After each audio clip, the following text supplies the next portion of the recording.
If you've been on the keto diet for a significant length of time, chances are you've experienced the dreaded keto plateau. Essentially, the keto plateau is when you stop losing weight when doing the same diet and exercise regime that you were before. This video will go into detail about the keto plateau, why it occurs, and how you can break out of it. I've also included a link to my favourite keto program in the description, one which is customised to meet your needs.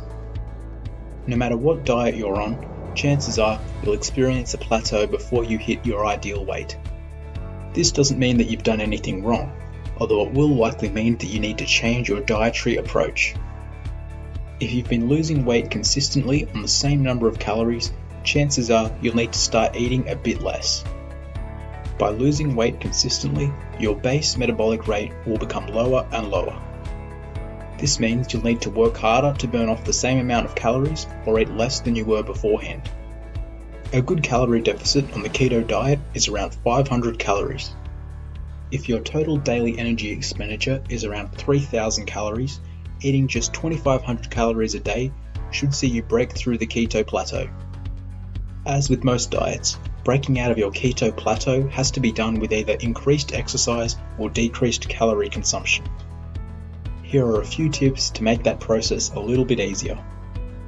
To get the best results, you need to be tracking your calories. Many people on the keto diet get the idea that all they need to do to lose weight is count carbs. This simply isn't true, as weight loss depends on calories in versus calories out.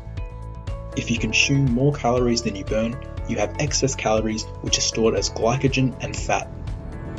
This will happen whether the calories come from protein, fat, or carbs. A good way to track your calories is using an app like MyFitnessPal.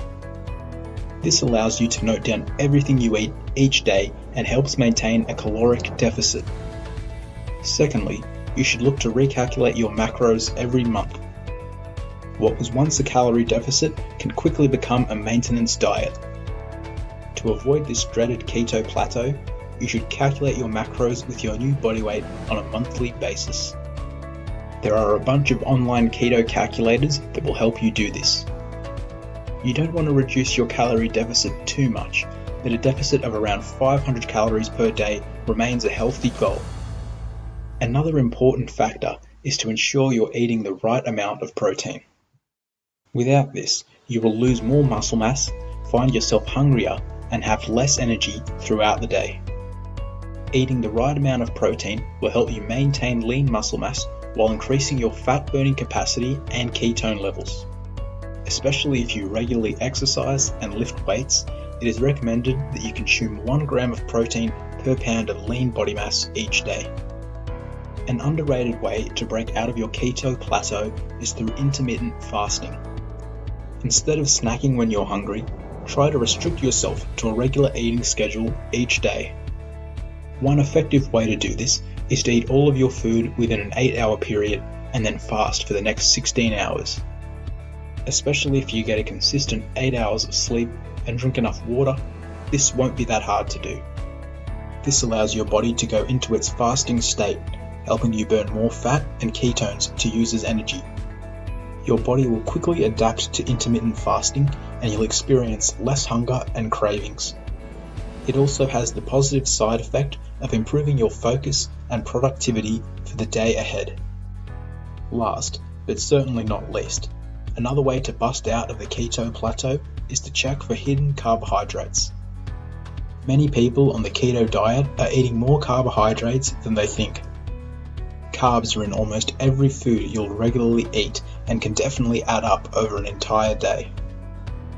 Essentially, you should make sure that you check the nutrition labels on all foods before you buy.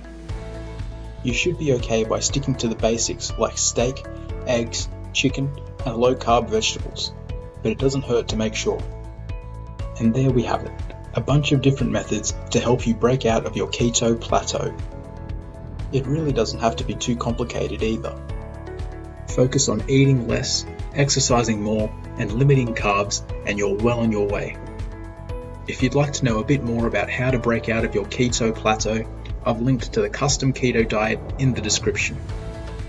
This is the premier keto program on the market right now, and is tailored specifically to your needs. Especially when trying to figure out your optimal number of daily calories, this is the program for you. Until next time, thanks for watching.